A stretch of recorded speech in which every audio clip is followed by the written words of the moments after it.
Are you struggling to create a stunning motion design portfolio? Well, today I've brought together some of the best motion design experts and creative directors to help you with your portfolio. They shared with us some of the biggest mistakes that they see motion designers make and some of their best tips to get your portfolio noticed. They've also shared some amazing portfolios that they really love. So stick around and let's get into the video.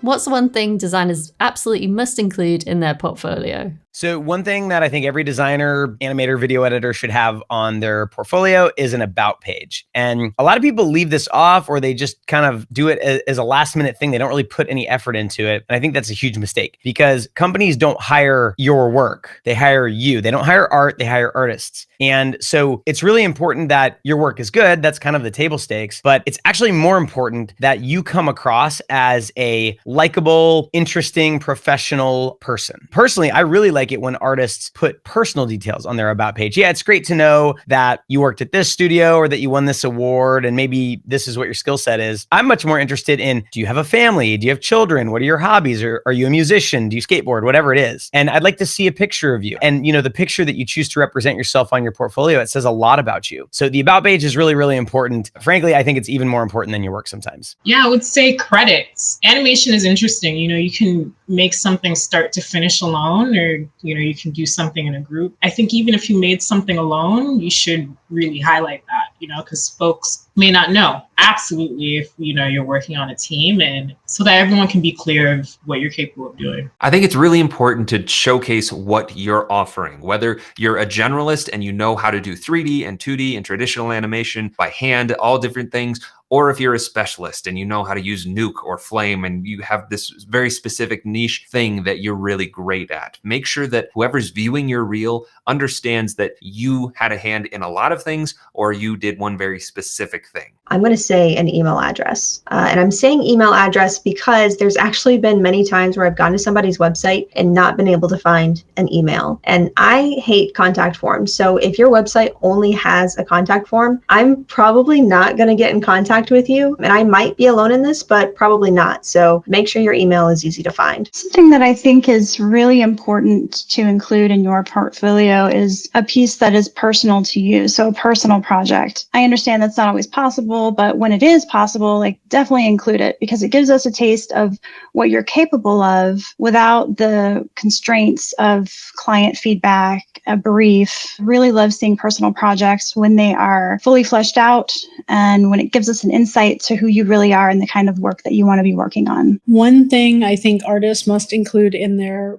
portfolio or their reel is animated type. While doing characters and treating footage is important, most commercial work includes some form of kinetic type. So showing that you have a handle on how to animate it, but also how to typeset and just what your sensibilities are around that is very important. So maybe not a must, but more would be nice and would highlight designers when there's a storytelling on the portfolio, as in the storytelling on the landing homepage or on the projects and on the about specifically. When I want to read about who this person is, it's nice to get to know them a little bit better. It does add some plus, if we're gonna resonate and feel more inclined to invite them for a chat. What's the best portfolio that you've ever seen? So in terms of the best portfolios that I've seen, I actually made a video on what makes a great video portfolio that you should check out. And I reviewed portfolios of Jordan Orm, Sarah Snow, Kyle Martinez, as well as Cash Bunny. And I looked at different things on all of their portfolios that you could consider having on your websites. For example, credibility, featuring the work for recognizable brands first. I saw that in Jordan Orm's website. For example, Sarah Snow has a really nice designed website. And Kyle Martinez, he was really good at detailing what role he played in every project and crediting his coworkers, so it showed that he was a team player as well. So definitely check out that video and you'll walk away with, I think, over 10 plus tips to better design your portfolio. One of the most impressive portfolios that I've seen recently is by Otlowski. It's just really beautifully designed. It's really focused on exactly the kind of work that he wants to do. It has great case studies. It has very clear navigation, link to his show reel, easy to find his contact information and background background. So really easy to get around and just pretty. So a portfolio that I show a lot to freelancers who are just getting started is Claudio Salas. The reason I love his portfolio is because it makes my life so easy. When I get to his site within a half a second, I know he can design, he can animate, he has really good taste, and because he's been really, really precise and thoughtful with the images and the GIFs that he's chosen to make up the grid on his homepage, I also know exactly what I would hire him for and what I wouldn't hire him for. And then you go to his about page, and the first thing he tells you is that he's a Chilean-born Swedish designer animator. And that's an interesting detail. It makes him more interesting. That's a unique combo. As far as his work goes, I don't know, maybe that influences his work a little bit where he's from, but it makes him more interesting and memorable. He writes with this warm tone. He's very good at copywriting. And so to me, that's about as good as you can get. That's kind of a perfect portfolio site.